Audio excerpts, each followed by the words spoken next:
नमस्कार। सोचिए एक ऐसे नेता के बारे में जो ज्यादातर खामोश रहता है लेकिन जिसका काम देश की दिशा बदल देता है। हम्म। आज हम एक ऐसी ही शख्सियत डॉक्टर मनमोहन सिंह पर गहराई से बात करेंगे। हाँ बिल्कुल, आज की इस चर्चा में हम डॉक्टर मनमोहन सिंह के जीवन और उनके असर को समझने की कोशिश करेंगे। हाँ, खासतौर पर उनके जो आर्थिक सुधार थे और उनकी लीडरशिप का जो एक अलग अंदाज था उस पर। हाँ, और जो हमारे पास जानकारी है वो बताती है कि उनका सफ़र पाकिस्तान में जन्म से शुरू हुआ, फिर बंटवारा, भारत आना, शुरुआती मुश्किलें, जी। फिर ऑक्सफर्ड, कैम्ब्रिज जैसी जगहों से पढ़ाई, और फिर वो 1991 के बड़े आर्थिक बदलाव। वो तो बहुत ही अहम मोड़ था। बिल्कुल। फिर प्रधानमंत्री का उनका कार्यकाल, आरटीआई, मनरेगा जैसी योजनाएं और दुनिया में भारत की छवि मजबूत करने में उनका रोल। सही कहा।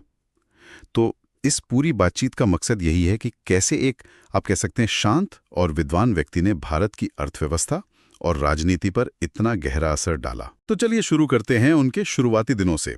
जन्म हुआ 26 सितंबर 1932 को पंजाब में, जो अब पाकिस्तान में है। बंटवारे के बाद उन्हें भारत आना पड़ा और स्रोत ये बताते हैं कि शुरुआती जीवन आसान नहीं था, काफी संघर्ष था। हाँ, लेकिन उन मुश्किलों के बावजूद उनकी जो पढ़ाई लिखाई का सफर रहा वो कमाल का था।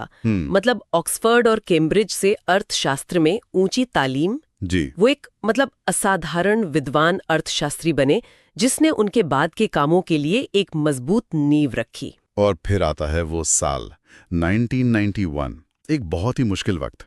देश लगभग दिवालिया होने की कगार पर था। सिर्फ 15 दिन का विदेशी मुद्रा भंडार बचा था। हाँ, ये सोचना भी आज मुश्किल लगता है। वो एक बहुत ही क्रिटिकल, निर्णायक पल था। जी। तब के प्रधानमंत्री नरसिम्हा राव ने डॉक्टर सिंह को पहचाना और उन्हें वित्त मंत्री बनाया। और यहीं से भारत के आर्थिक उदारीकरण का, अर्थव्यवस्था को खोलने का वो बड़ा दौर शुरू हुआ। ये जानना भी दिलचस्प है कि उन्होंने क्या क्या किया, जैसे विदेशी निवेश के लिए दरवाजे खोलना। हाँ, प्राइवेटाइजेशन को बढ़ावा देना, टैक्स सिस्टम को आसान बनाना, इंपोर्ट एक्सपोर्ट पॉलिसी में बदलाव, ये सब बड़े और उस वक्त के हिसाब से बहुत हिम्मती फैसले थे। सही। और नतीजा, भारत एक बंद सी अर्थव्यवस्था से निकलकर दुनिया की सबसे तेजी से बढ़ती अर्थव्यवस्थाओं में शामिल हो गया। ये उनकी, कह सकते हैं, दूरदर्शिता और शांत संकल्प का नतीजा था। फिर 2004 में वो प्रधानमंत्री बने, और ये भी एक अनोखी बात है कि लोकसभा चुनाव जीते बिना वो 10 साल तक प्रधानमंत्री रहे। बिल्कुल।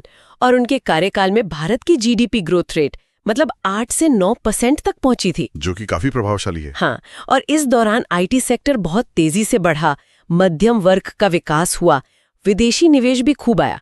आर्थिक लिहाज से ये एक महत्वपूर्ण दौर था।